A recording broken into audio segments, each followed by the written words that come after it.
la señora Patricia Peña, Sí, quien en este momento está ejerciendo la dirección sí. de Educación de la Municipalidad de General Rodríguez. Muy bien. Pero también es candidata en una posición Sí. muy interesante que sorprendió a propios y extraños, a concejal. Señora Patricia Peña, ¿cómo le va? ¿Cómo está usted? Muy buenas tardes, muy buenas noches, muy buenos días. Muy buenos días a todos. Buenos días.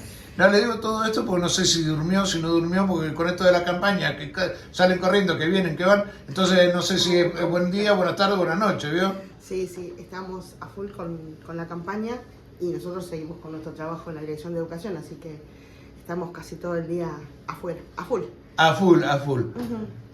¿Qué le puede aportar Patricia Peña, que tiene 30 años de docencia, puede ser? Sí, más o menos. Sí. Que fue directora de un establecimiento escolar que en su momento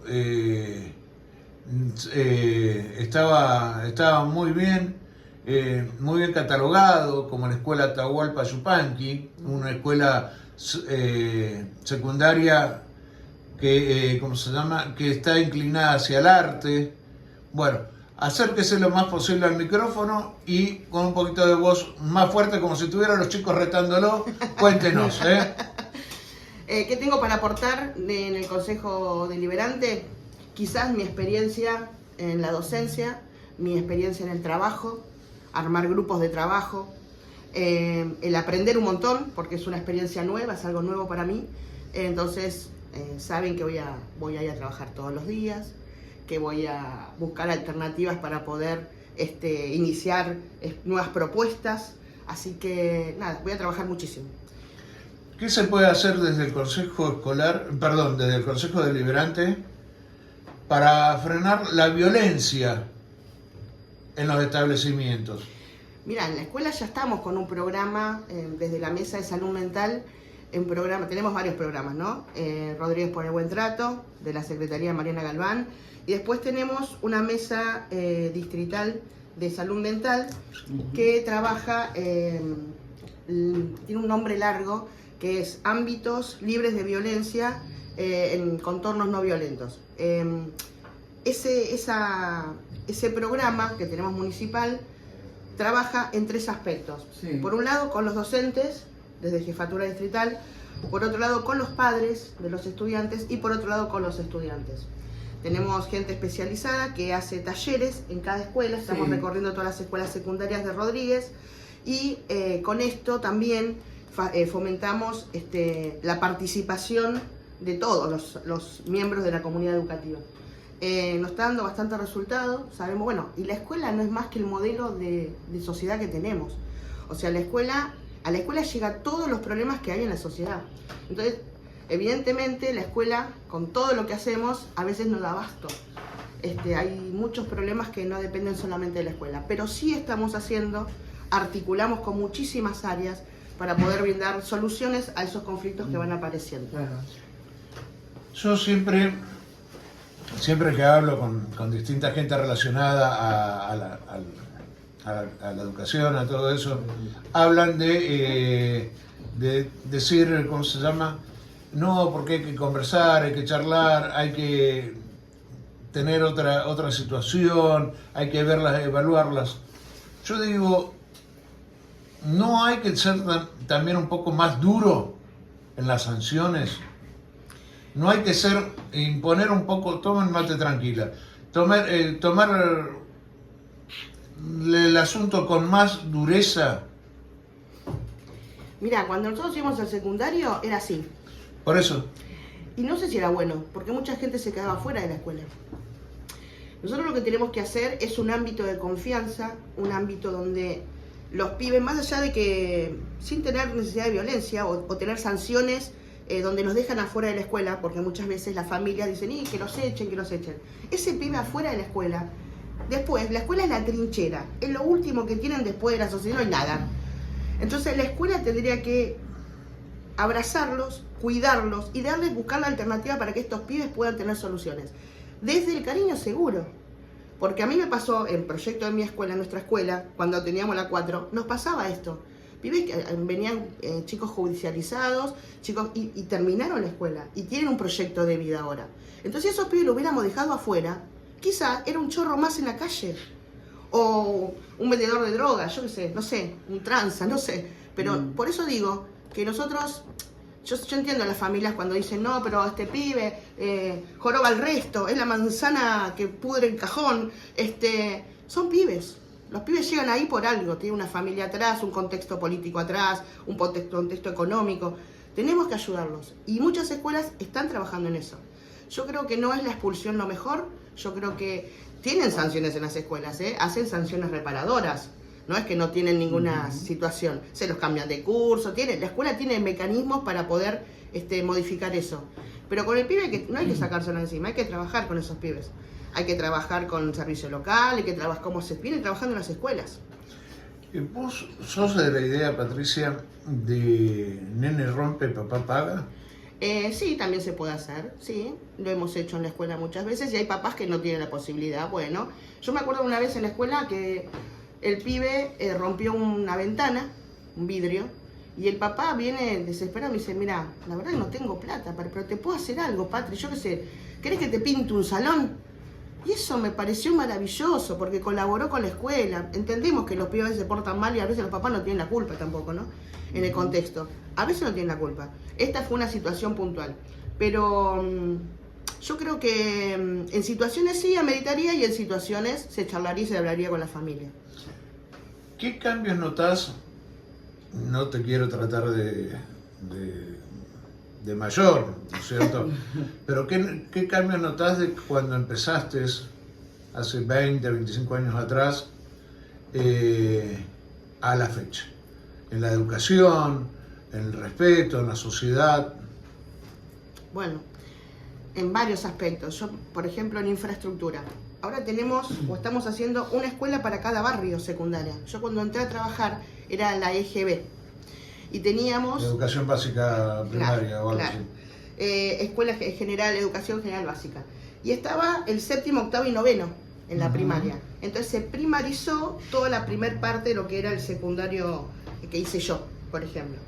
Y ahí teníamos graves problemas, porque teníamos una escuela que estaba preparada para niños de primaria que se le agregan adolescentes. Y tuvimos, bueno, todas las dificultades que tuvo la EGB.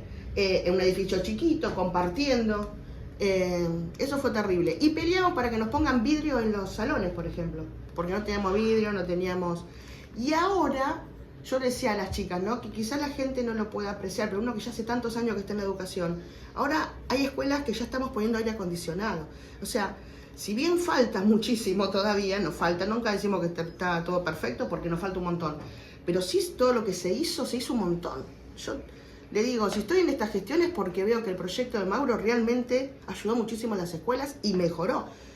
Estamos hablando de muchas escuelas creadas. Estamos hablando de escuelas ahora en construcción nuevamente, porque tuvimos un año parado porque se paró el fondo que venía para las escuelas. El gobierno nacional lo frenó, el CAF, que es un fondo internacional, y ahora volvió y ahora estamos terminando las escuelas que tenemos, que son 8, 7 ya están en construcción, falta una para que empiece. Pero eso noté. El tema de que cada escuela tenga su secundaria en el barrio. Antes estaban las escuelas centrales, que estaban abarrotadas de pibes, y en los barrios, por ejemplo, el tema de Marabó, la 22 en Marabó. Eso fue un hecho increíble, porque la gente dejó de viajar. La primaria de Marabó dejó de viajar al centro, y cómo viajaban, porque tenían el colectivo, la Perlita, y después el 276, y cómo descomprimimos, una vez que armamos la escuela en Marabó, cómo descomprimimos las otras primarias, la 5, la 19, la 1, que iban todas comunidades de ahí. O sea, eso también hay que tener en cuenta, ¿no? Todo lo que se está haciendo que antes no estaba y ahora está. Con respecto a la educación, yo creo que eso de decir que antes la educación siempre fue mejor, no me parece, sí, se va ayornando y siempre tenemos un problema de educación que llegamos tarde, siempre los pibes van más adelante que nosotros y la situación pasa más adelante que la educación, ¿no? Siempre estamos un pasito atrás. Pero también es verdad que la pandemia nos dejó un uso de tecnología que nunca habíamos pensado los docentes en utilizar. La IA, que viene ahora a las aulas, o sea, tenemos que capacitar a los docentes para que puedan estar con eso. Los pibes son repiolas con eso porque fueron nacidos y criados en la tecnología, pero nosotros no. Entonces tenemos que capacitar a los docentes para que puedan ayornarse. Yo creo que todos los cambios que se fueron dando no fueron erróneos. El pasar nuevamente a la ley de educación, donde tenemos una primaria de 6 años y una secundaria de 6 años, mucho mejor que el EGB, mucho mejor en muchísimos aspectos. Ya desde separar las edades por adolescencia con adolescente, niño con niño, ya fue un montón. Y ahora estamos separando las escuelas que están con primarias, tratando de hacer todas las escuelas para poder separar y en cada barrio que haya una escuela secundaria. Acá me están mandando un mensaje y me dicen hacer escuelas, pero hacen escuelas donde no hay ni siquiera un acceso a la escuela, porque la de el barrio La Campanilla tiene una cuadra de tierra que no se puede ni entrar. Eso ya, bueno, una vez que termine la obra se hace el acceso para esa escuela. O sea, cuando uno hace una escuela, genera en el barrio un cambio tan importante. Yo me acuerdo cuando se hizo la 4, que no había nada, y cómo empezó a poblarse. Gente, negocios, calles, porque el asfalto de Ginocho, mejorado en Atahualpa, o sea, se fue poblando a partir de la llegada de la escuela. En Campanilla va a pasar lo mismo. En la Campanilla también el acceso también se va a mejorar, definitivamente. En Parque Rivadavia están con los tapones de punta. Sí, sí, ahí es un tema porque... Perdón, estamos. Sí, pero tengamos en cuenta que la educación es un derecho. Y tengamos en cuenta que los pinos llevan más de unos cuantos años allí. Se puede correr un poco más, emplazar la escuela un poco más allá, donde no afecta a tantos pinos, que son un poco la identidad del barrio. Bueno, por eso yo soy del barrio, yo vivo a una cuadra, sí. Y los vecinos están bastante... Quieren la escuela, pero no quieren tampoco que le toquen la plaza. Claro. Tengamos en cuenta que la educación es un derecho y ustedes saben cómo van los chicos en el vespertino ahí en la escuela 15. Lo sabemos, perdóname, lo sabemos, disculpame, lo sabemos, e inclusive ella es mamá de un chico de la escuela 15, entonces sabemos muy bien, qué difícil, sabemos, ¿no? que sabemos que la escuela es necesaria. Totalmente. Sabemos que esta escuela es necesaria, absolutamente. Lo único que pedimos es que la corran un poquito. Bueno, por eso se puede hablar con la gente de La Plata, se puede hablar con infraestructura. Para no tocar pinos que son trascendentales. Yo pienso que hablando todo se puede solucionar. Bueno. Así que eso lo podemos hablar perfectamente con la gente de infraestructura y los arquitectos. Yo te quiero aclarar, estoy aprovechando tu buena predisposición a dialogar para presentarte todos estos temas. Sí, ya lo sabía de ese tema. Ya me había llegado. Para presentártelo, para poder dialogar y para poder tener, no es nada personal ni nada por el estilo, sino que está dentro de la función. Sí. ¿Qué harías como concejal con el transporte público? El transporte público, ahí tendríamos que hablar, creo que se citó hace poco, ¿no? Nuevamente la perrita, el traslado de los barrios. Tengamos en cuenta que Rodríguez creció un montón. En la provincia de Buenos Aires fue el segundo distrito que creció. Sí, eso es terrible. Bueno, y bueno, habría que hablar con ¿y los subsidios? Porque ahí hay un tema también. Las perlitas están perdiendo subsidios. Así que bueno, habría que hablar porque sabemos la necesidad de muchos barrios que necesitan el poder acceder. ¿Es más importante la pérdida de subsidios de la empresa La Perlita? No, es más importante que los vecinos tengan a la comodidad de los vecinos. No, por supuesto que no. Por supuesto que no. Hay que priorizar a los vecinos, eso desde ya. Nosotros estamos vendiendo zonas industriales, nosotros los rodriguenses, estamos vendiendo zonas industriales donde no tienen transporte público. Sí, es verdad, es un problema que tenemos.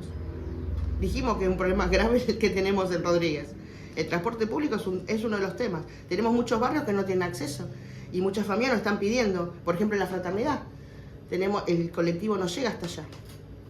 Bueno, en el fondo de la fraternidad no llega. Y tenemos las familias caminan 30 cuadras, ya lo sabemos y tenemos que buscar una solución con eso. No llega hasta el fondo y te aclaro, y perdón que te lo comente, porque te puedo dar testimonios de que no llegan hasta la fraternidad a la madrugada, cuando hay gente que tiene que venir al hospital, que tampoco tiene servicio al hospital en la madrugada, cuando deberían haber servicios, no se cumplen.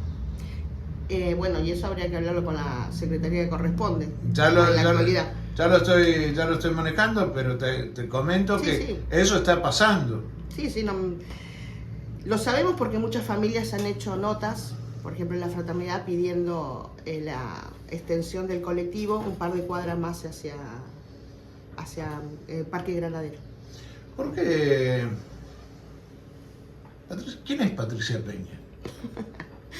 Patricia Peña Hernández, ¿no? Porque una profesora Patricia de segundo Peña año. Hernández. Una Señora Patricia Peña Hernández, o profesora. ¿Cómo es? Profesora. Profesora. Sí. Patricia Peña Hernández. ¿Por qué digo Peña Hernández? Porque en segundo año una profe de matemática no me corrigió una prueba. Y yo le dije, ¿por qué? Y me dijo, porque vos no sos Patricia Peña, vos sos Patricia Peña Hernández. Eso sí este documento. Y me lo grabé para toda la vida. Así que Patricia Peña Hernández. Bueno, docente, mamá, abuela de Benicio.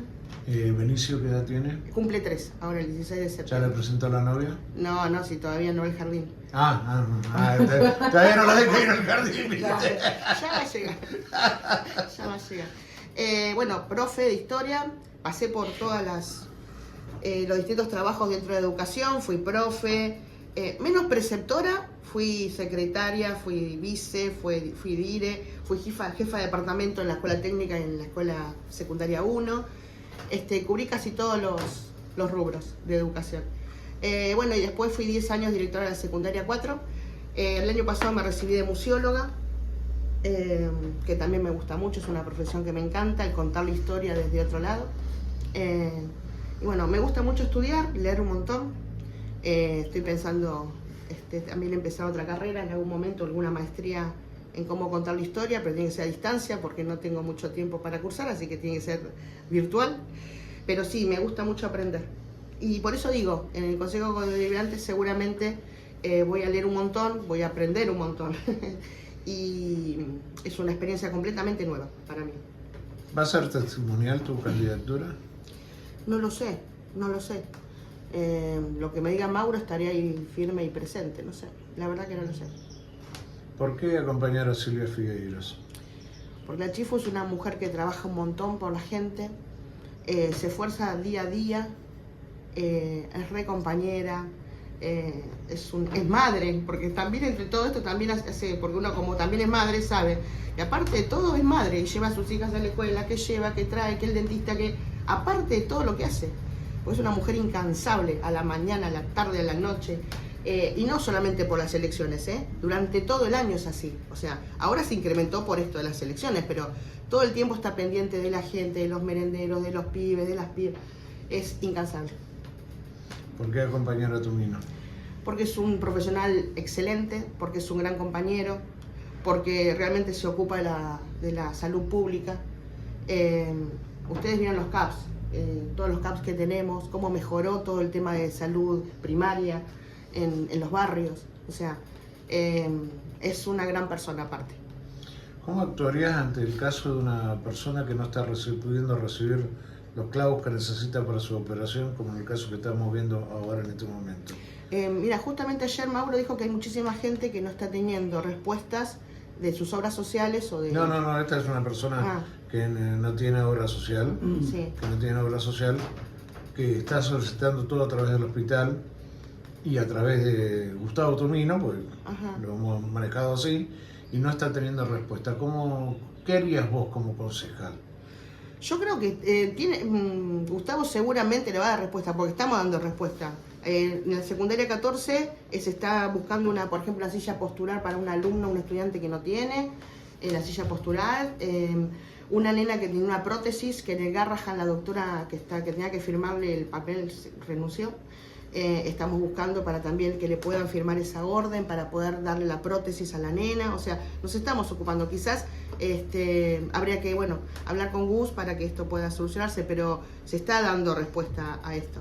Quizás, teniendo en cuenta el contexto político, desde el Consejo Deliberante, por ahí hacer alguna ordenanza que facilite para que estos vecinos puedan acceder de alguna manera, generando algún fondo específico. No sé, la verdad que yo en esto todavía no me empapé, pero ya me voy a empapar en el tema. Algún fondo específico para cubrir estos casos, porque esto se va a empeorar. El gobierno nacional directamente se desligó de todo y cayó todo sobre el gobierno provincial y en el municipal, obviamente, ¿no? Se aumentaron la gente que va al hospital público, mucha gente ya no puede pagar las prepagas, que es una realidad. Y está complicada la cosa, no es fácil. Está complicada la cosa, la gente del Hospital Vicente López y Planes le pone corazón, pero a veces no alcanza. Hay 5 u 8 horas de demora Wow. en la guardia. Y sí. Y sí. 5 u 8 horas de demora en la guardia. Por más corazón que le pongan los profesionales, entonces hay que estar atento a todas estas situaciones y a reforzar, me parece, lo que es la atención primaria en las salas. Ahora se ha dado que el Hospital Baldomero Sommer, con la nueva conducción que tiene el doctor Lisiero, va a tener atención vespertina, o sea, a la tarde va a estar atendiendo nuevamente, me lo dijo a mí en una entrevista que me concedió. Va a haber importantes novedades, pero yo creo que hasta que se vuelva a retomar toda la necesidad de la gente, que como bien decís vos, está dejando las prepagas, está dejando las obras sociales que no cubren, todo eso va al hospital. ¿Y usted piensa que con un candidato de Milán esto va a mejorar? Esto se va a empeorar. Yo no pienso nada, yo escucho. Bien. Yo esto escucho. va a empeorar. Yo escucho, simplemente te estoy dando el panorama de la situación que está pasando acá en el hospital. Sí, no, totalmente. Y en los dos hospitales. Entiendo perfectamente que cada vez la atención y la saturación es más. Yo no digo que con uno o con otro. Yo estoy exponiendo la problemática. Está bien. Y el oftalmológico y el odontológico están también trabajando a full. Igual que No, Claudia Vera, no me la nombre, por favor, porque acá es persona no grata. Cuanto más lejos mío, mejor. Ella la adora. Ella la adora. Pero yo, cuanto más lejos, mejor. No, los dentistas, cuanto más lejos mío, mejor. No, atienden bien. Yo me atiendo ahí. Ella se atiende al hijo también. Bien. Y atienden, se han atendido a mis hijas, lo han atendido muy bien. Nosotros le decimos persona no grata con todo cariño, ¿no es Porque es cierto? dentista. Porque es Ay, a dentista. mí también los Todos le dentistas tienen me dan miedo, miedo. Yo le pero tengo miedo al dentista. Yo fui, ¿cuándo fui? El lunes. El lunes fuiste, el lunes me dejaste solo, me abandonaste. Y yo fui con un julepe. Sí, yo también tengo miedo a los dentistas. Y excelente el que me atendió el odontólogo. La verdad. Así es, vemos la realidad, estamos viendo la realidad, Patricia, Sí, y también vivo la realidad en mi casa cuando van a golpearme las manos para pedir ayuda o cuando me mandan mensajes de comedores pidiendo ayuda. Sí, yo vi la realidad, por ejemplo, en mi barrio, en mi barrio, el Almacén, la otra vez entró un nenito pidiendo un huevo. Eso me partió el alma. O gente que volvió a pedir y no te piden plata, te piden algo para comer. Sí. Un paquete de fideos, si tenés, o algo para poder darles. Eso volvió, que hacía mucho tiempo que no pasaba. Ayer un comerciante de acá de General Rodríguez me dijo: Raúl, estaba acá tranquilo en el negocio, salí afuera a mirar, a respirar, y una persona vino y se acercó y me dice: ¿no tiene algo para comer? Pero, ¿por qué no, ahora que están en campaña? No, yo a los políticos no les quiero pedir eso. Prefiero pedirlo a la gente común. Este comerciante ya lo conocemos, ya sabemos que es un sinvergüenza. Sí. Se cruzó, fue, vino y le dio un par de cosas. Pero la necesidad está cada vez más latente. Sí. Y en la gente mayor más todavía.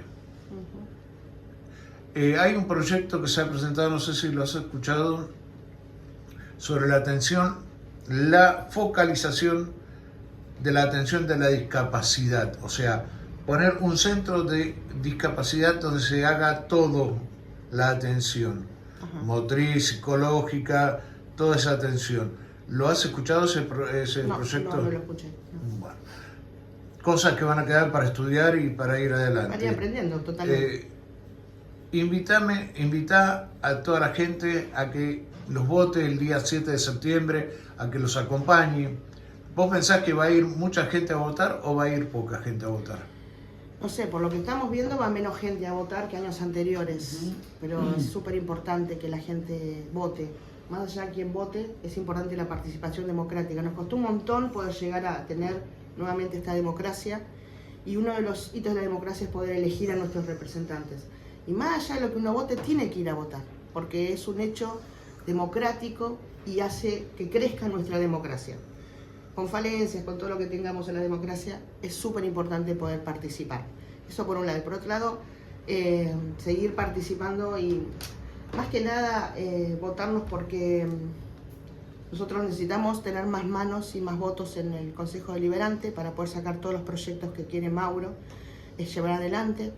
Tenemos una lista que es muy amplia en educación, porque la otra vez estábamos hablando y hay muchísima gente de educación. Los consejeros escolares son todos docentes, directoras, bueno, Denise, directora de la 20, mucha gente en educación está en nuestra lista. Y ahí, bueno, sabemos los ejes que tiene Mauro, ¿no? En su gestión. No, sí, Mauro tiene el eje educación, centrado en la educación. Es más, la otra día hablando con él, me dijo, sí, decime que mandé a construir otra escuela. Decímelo, porque estaba esperando que se lo dijera. Sí, pero bueno. Una sociedad con educación es fundamental. La educación yo creo que es una de las... Salud, educación, seguridad, ¿no? Pero educación es la base, definitivamente. A mí no me porque sea educación, ¿no? A mí me queda un poco el dolor de no haber podido dialogar nunca con la señora Graciela Monsalvo, inspectora en jefe de aquí del distrito, porque nunca pude entablar una entrevista, por sí, por no, nunca pude, y cuando le he pedido que me llame tampoco me ha llamado, pero sé que él trabaja, por eso me gustaría también conversar con ella en algún momento y tener más en claro este tema. Una virtud y un defecto del gobierno de Mauro García. Una virtud, tiene muchas virtudes, tiene muchas. El pensar en la educación, en el deporte, los pibes, también él tiene claro que los pibes cuando hacen una actividad deportiva, los playones, la construcción de todos los playones en los barrios, descentralizar el polideportivo a los barrios, eso también, eso es una gran virtud, pensar en los pibes y las pibas de nuestro distrito, desde lo educativo y lo deportivo, por ejemplo. Eso es fundamental, porque un pibe ocupado con haciendo actividades físicas en una escuela no es lo mismo que un pibe que está en la calle, en la esquina y que no está en la escuela. Coincido definitivamente. plenamente. Y un defecto,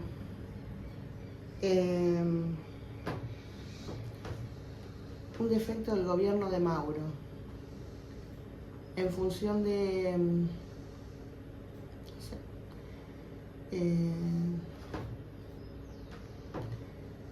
o algo que haya que mejorar, bueno, no defecto, sí, algo mejorar, puntual sí, que haya no que encuentro, mejorar, pero mejorar, bueno, por ahí algo que reforzar.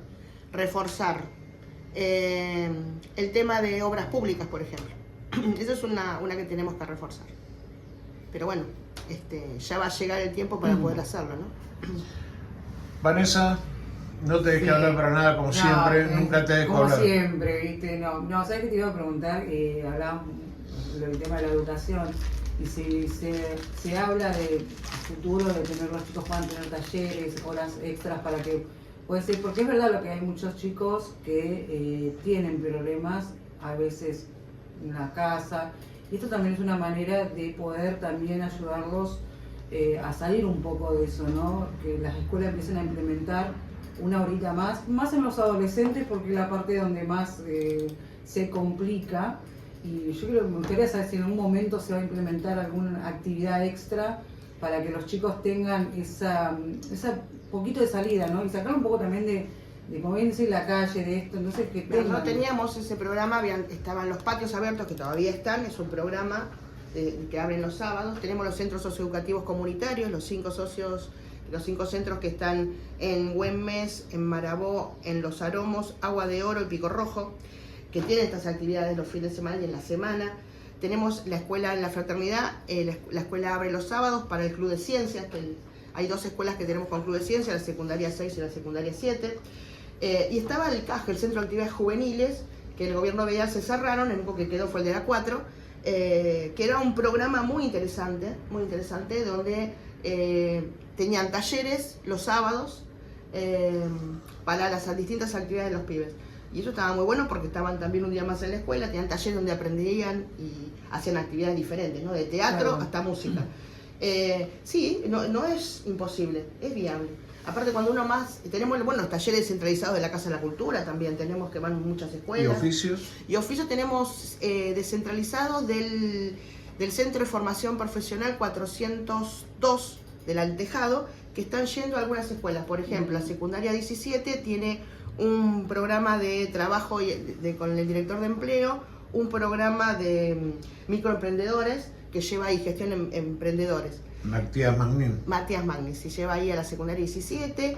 Tenemos algunas cosas así ¿Sabes descentralizadas. también que a veces, y el otro día lo hablábamos también del tema de que muchos jóvenes que salen de la secundaria a buscar su primer trabajo y a veces las capacitaciones que ellos, digamos, no hay escuelas técnicas y muchos quedan como ahí, no quieren seguir estudiando una carrera porque quieren conseguir un trabajo. También cómo capacitar a los chicos de la secundaria para que puedan seguir. Bueno, de hecho la gente, tenemos una técnica, el tapié, Sí, es la por eso, única, la única que tenemos, que es inmensa, tiene como 1800 sí, pies, es un tema es de un entrar monstruo el un chico tapié, es un monstruo el tapié, pero sí tenemos Matías y las chicas que trabajan en la Secretaría de Producción, tienen un programa de jóvenes y empleo, donde ellos hacen capacitaciones, hacen distintas, Potrero Digital, que hasta hace poco se entregaron los diplomas, o sea, hay diferentes actividades para jóvenes, y después todo lo que tenemos de las universidades, los convenios que tenemos con las universidades nacionales.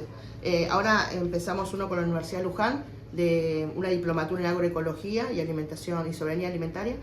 Tenemos del Delta, que terminamos uno de inteligencia artificial, y está terminando esta semana uno de emprendedores del Delta. Después tenemos periodismo deportivo con la Universidad de La Plata, que es el segundo año de los chicos, es ciclo cerrado, pero después se puede conversar, y estamos viendo de vuelta con la UNAUR, licenciatura en educación.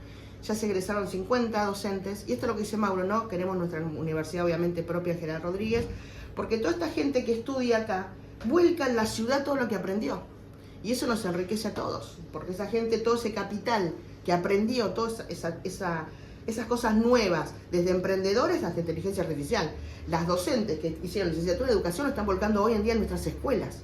O sea, eso es importante y fundamental, porque por ahí vas a entrar a una universidad, no habías conseguido un laburo en otro lado, te vas de la ciudad, y ese capital lo perdimos, toda esa inversión de años de educación, por ejemplo, está bueno que vuelva a nuestra ciudad. De hecho, el Instituto Superior está articulando con Jefatura Distrital para que las prácticas profesionalizantes sean en nuestras escuelas, por ejemplo, sean en nuestros CAPS, o sea, está volviendo que todo lo que les da el Estado, un Estado presente en educación, vuelva a la comunidad, y eso estamos haciéndolo constantemente. Buen día, recién puedo escribirles, pero prendido a la transmisión desde el inicio, un mentiroso, recién te levantás vos. Saludos para ustedes y para la incansable Pato. Pato no, Patricia, a ver si lo entendés, Pablo Ciruzzi, Patricia Peña Hernández. Sí, por eso me quedó de chiquita.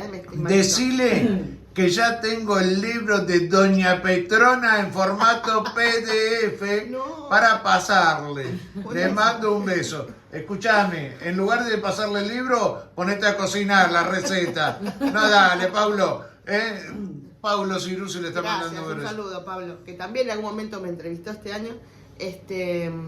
Y hablábamos de Petrona, hablábamos del papel de la mujer en algunas épocas. Nosotros hicimos una exhibición en Ludahondo con mis compañeros, lo que el tiempo se llevó, y veíamos cambios y continuidades en diferentes aspectos, ¿no? En género, en familias. Y en género habíamos puesto el manual de la mujer, que era un librito que se le daba en la década del 50 a las mujeres, cómo tenían que ser.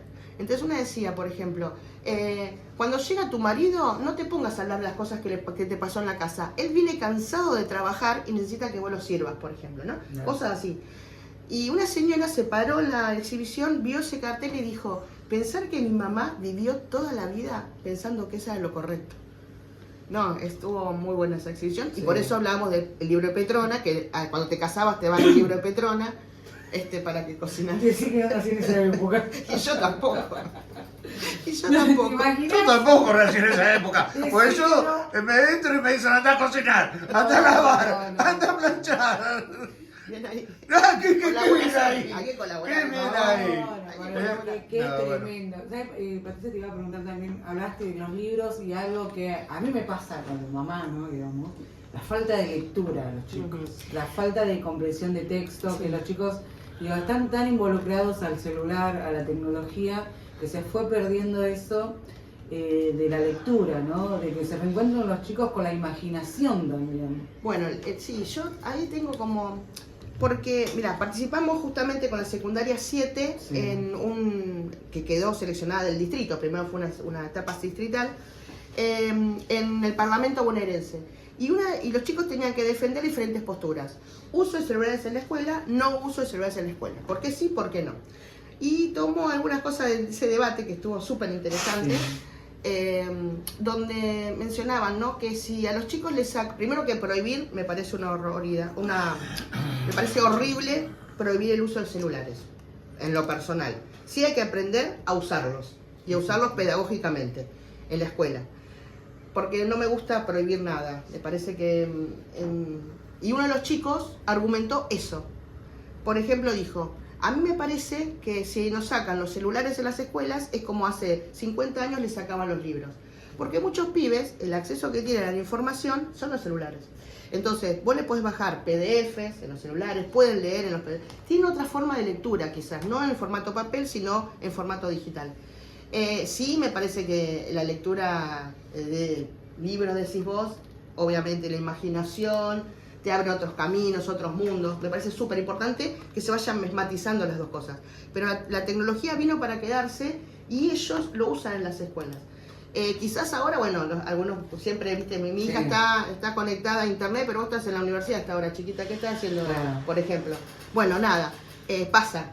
Pero también me dice, pero estaba viendo un PDF que nos pasó el profesor. O sea, eso también es importante saberlo, ¿no? Porque se puede dar un uso al celular, un uso educativo.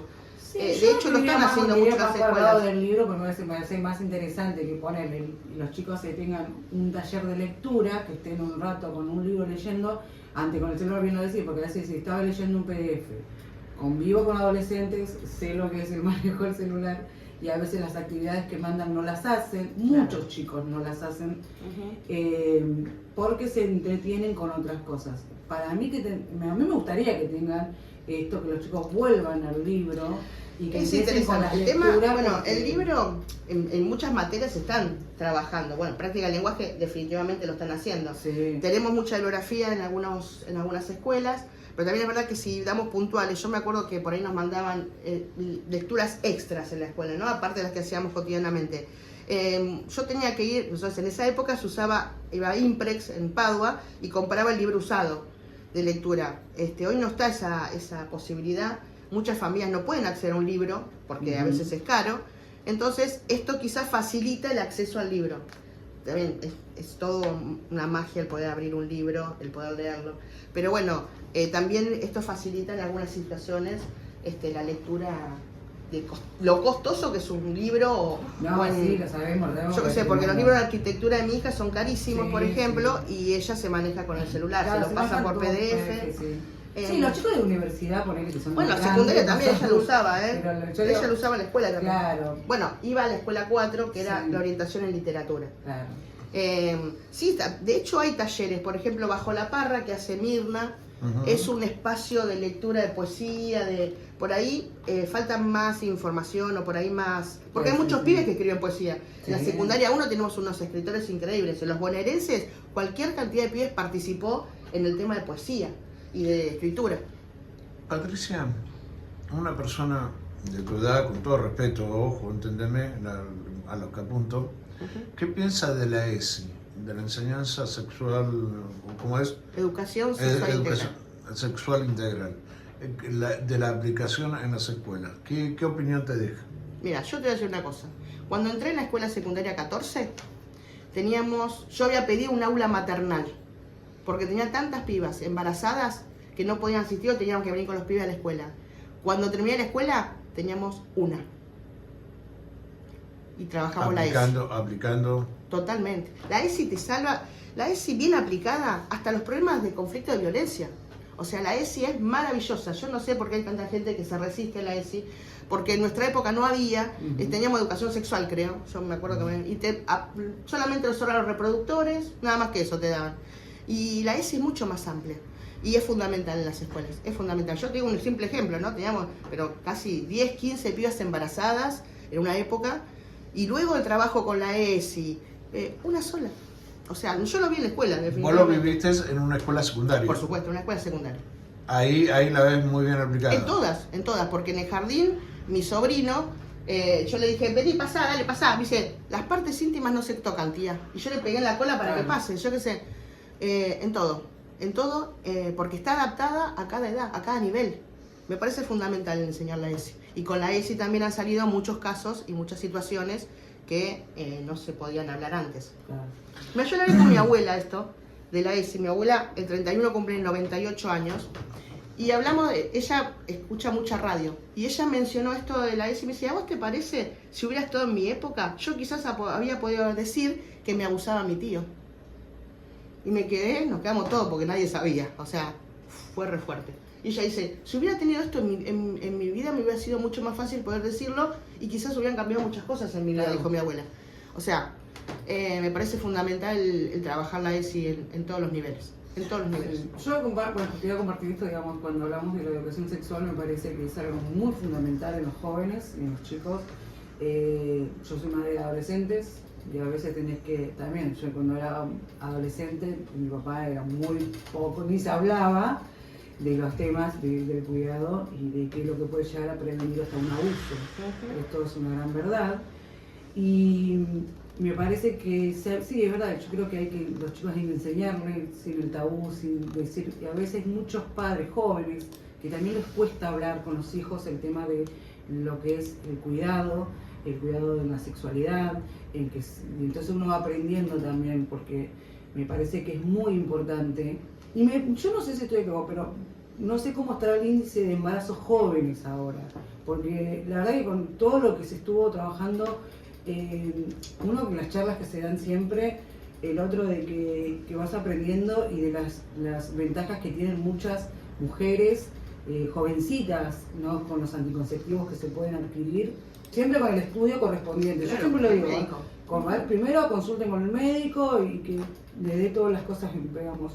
Pero me parece que se fue reduciendo un poco el embarazo adolescente también, ¿no? Con estas prevenciones que se están dando. Bueno, de hecho creo que está bajando el índice de natalidad en el distrito. Correcto. Y en la provincia. Sí, mucho. Sí. Patricia Peña Hernández, Sí. profesora, directora, docente jubilada, Docente jubilado. que veo que lleva la educación en el alma, porque la ves hablar y los ojitos más de una vez se le prenden, así como cuando habló de la abuela. Sí. Entonces, y dijo algo que muy muy fuerte lo que dijo, por la experiencia vivida. No sé, ella expuso, ustedes del otro lado tienen para sacar las conclusiones de la radio, del televisor, ahí van a poder sacar las conclusiones si deben o no votarla este día 7 de septiembre en la lista de Fuerza Patria, en tercer lugar. Patricia, muchas gracias por haber venido. No, gracias a ustedes por invitarme. Las puertas están totalmente cerradas, siempre. Bueno, golpearemos. Ahora sí, ahí sí, pero con los pies porque tiene que traer algo en la mano, ¿vio? Sí, Así sí, que, no se preocupe. nada, señora Patricia, muchísimas gracias por esta No, nota. por nada.